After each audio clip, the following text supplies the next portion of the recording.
আসসালামু আলাইকুম ভিউয়ার্স, সকলকে রমজান মাসের অনেক শুভেচ্ছা ও ভালোবাসা জানিয়ে আজকের ভিডিওটি শুরু করছি। ইফতারিতে সবথেকে মজার আলুর চপ কিভাবে বানাবেন সেটাই আজ আমি আপনাদের দেখাবো। ভিডিওটি শেষ পর্যন্ত দেখতে থাকুন। চলুন আর দেরি না করে রেসিপিটি শুরু করা যাক।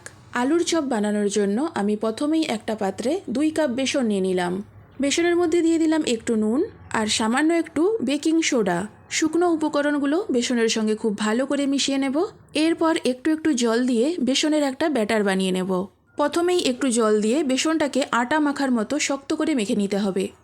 বেসনটা শক্ত করে মাখা হয়ে গেলে অল্প অল্প করে জল দিয়ে ব্যাটারটাকে প্রয়োজন মতো পাতলা করে নেব। এইভাবে ব্যাটারটা তৈরি করলে ব্যাটারের মধ্যে কোনো রকম কোনো লাম্পস থাকবে না, ব্যাটারটা খুবই স্মুথ তৈরি হবে আর চপটাও খুব ভালো হবে।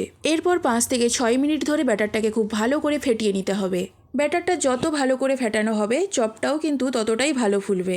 এখানে একটা কথা বলে রাখি, অনেকেই চপ মুচমুচে করার জন্য বেসনের মধ্যে চালের গুঁড়ো বা চপ ফোলানোর জন্য বেকিং পাউডার এইসব দিয়ে থাকেন। আমি কিন্তু এখানে বেসনের মধ্যে সেরকম কিছুই মেশাইনি, কারণ আমার মনে হয় বেসনের মধ্যে চালের গুঁড়ো, আটা বা ময়দা মেশালে বেসনের যে অরিজিনাল যে টেস্টটা সেটা কিন্তু আর পাওয়া যায় না। আর এইভাবে বেসনটাকে ফেটালে চপ কিন্তু এমনিতেই ফুলবে, বেকিং পাউডার দেওয়ার আর প্রয়োজনই পড়বে না। তো ব্যাটারটা আমার একদম রেডি।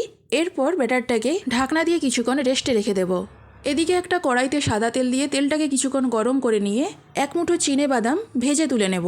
এই বাদামগুলোকে চপের পুরের মধ্যে দেব। আপনারা চপের পুরের মধ্যে নারকেল কুচিও দিতে পারেন। নারকেলকে ছোটো ছোটো কুচি কুচি করে কেটে তেলে হালকা ভেজে নিয়ে পুরের মধ্যে দিলে খেতে কিন্তু খুবই ভালো লাগে। পুরটা আমি যেহেতু সর্ষে তেলেই বানাবো, সেই কারণে সাদা তেলটাকে আমি একটা বাটিতে তুলে রেখেছি। এরপর কড়াইতে একটু সর্ষে তেল দিয়ে তেলটাকে গরম করে নিয়ে 2টো মিডিয়াম সাইজের পেঁয়াজ কুচি তেলের মধ্যে দিয়ে দেব। চপের পুরের ক্ষেত্রে পেঁয়াজটাকে কিন্তু একদমই কড়া করে ভাজা যাবে না, পেঁয়াজটাকে জাস্ট একটু নরম করে নিতে হবে। পেঁয়াজটা নরম হয়ে গেলে দিয়ে দেবো 1 চা চামচ থেতো করা রসুন। চপের পুরে থেতো করা আদা রসুন দিলে খেতে কিন্তু বেশি ভালো লাগে। আর দিয়ে দেব 1 চা চামচ থেতো করা আদা। থেতো করা আদা রসুনটা পেঁয়াজের মধ্যে কিছুক্ষণ নাড়াচাড়া করে নেব। মাথায় রাখবেন, দোকানের চপের মতো পুরের টেস্ট পেতে হলে পেঁয়াজ বা আদা রসুন কোনোটিই কিন্তু কড়া করে ভাজা যাবে না। চপের পুর তৈরি করার জন্য আমি এখানে 7টি আলু আগে থেকেই সেদ্ধ করে রেখেছিলাম। আমি এখানে মিডিয়াম সাইজের 7টি আলু নিয়েছি। এরপর সেদ্ধ করা আলুগুলোকে হাত দিয়ে এইভাবে একে একে ভেঙে পেঁয়াজ আর আদা রসুনের মধ্যে দিয়ে দেব। আমি এখানে আলুগুলোকে খোসা সমেতই ভেঙে দেব। দোকানের চপের পুরের মধ্যে আলুটাকে খোসা সমেতই দেওয়া হয়। এরপর আলুটাকে পেঁয়াজ আর আদা রসুনের মধ্যে খুব ভালো করে মিশিয়ে নেব। আলুটা পেঁয়াজ আর আদা রসুনের মধ্যে খুব ভালো করে মেশানো হয়ে গেলে এর মধ্যে কিছু গুঁড়ো মশলা দিয়ে দেব স্বাদ মতো নুন, 1/2 চা চামচ জিরে গুঁড়ো, 1 চা চামচ ভাজা ধনে গুঁড়ো, 1 চা চামচ লঙ্কার গুঁড়ো, 1/2 চা চামচ গরম মশলার গুঁড়ো। মশলাগুলো আলুর সঙ্গে খুব ভালো করে মিশিয়ে নেব।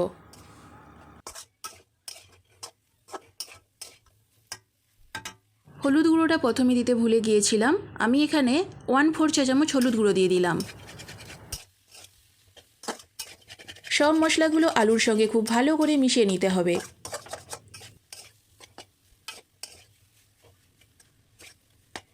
যে বাদামগুলোকে ভেজে রেখেছিলাম এই বাদামগুলোকে আধা আধা করে ভেঙে নেব। বাদামগুলোকে ভেঙে নিয়েছি, এবার আলুর পুরের মধ্যে দিয়ে দেব 1 মুঠো ধনেপাতা কুচি আর 4 থেকে 5টা কাঁচা লঙ্কা কুচি। সব কিছু আলুর পুরের সঙ্গে খুব ভালো করে মিশিয়ে নেব।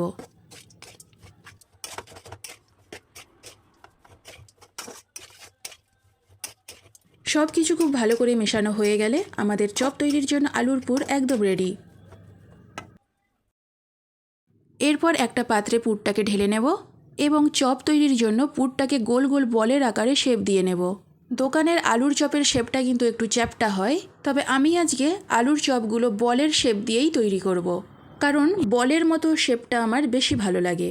আপনারা যে যার পছন্দ মতো শেপ দিয়ে চপটা বানাতে পারেন, সেক্ষেত্রে চপের টেস্ট কিন্তু পাল্টাবে না।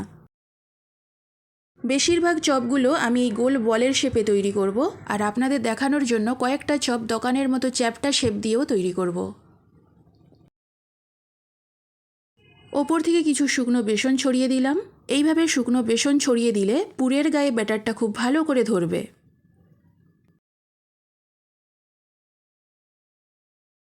এদিকে ঢাকনাটা খুলে ব্যাটারটাকে আরও কিছুক্ষণ ফেটিয়ে নেব। আপনারা দেখেই বুঝতে পারছেন ব্যাটারটাকে আমি ঠিক কতটা পাতলা বা কতটা ঘন করেছি। অবশ্যই চপের জন্য ব্যাটারটাকে একটু ঘন করেই গুলতে হবে, তবে খুব বেশি ঘন হলে আবার হবে না।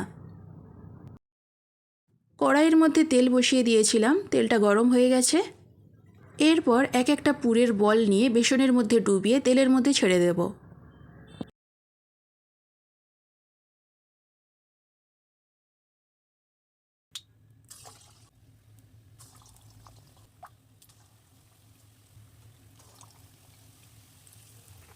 চপগুলোকে উল্টিয়ে পাল্টে লাল করে ভেজে নেব।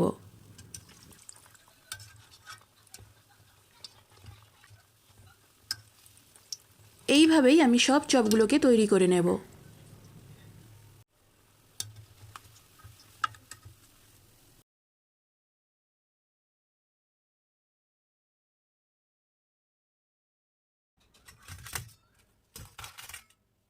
এখানে কয়েকটা বলকে চ্যাপ্টা শেপ দিয়ে দোকানের মতো করে তৈরি করে নেব।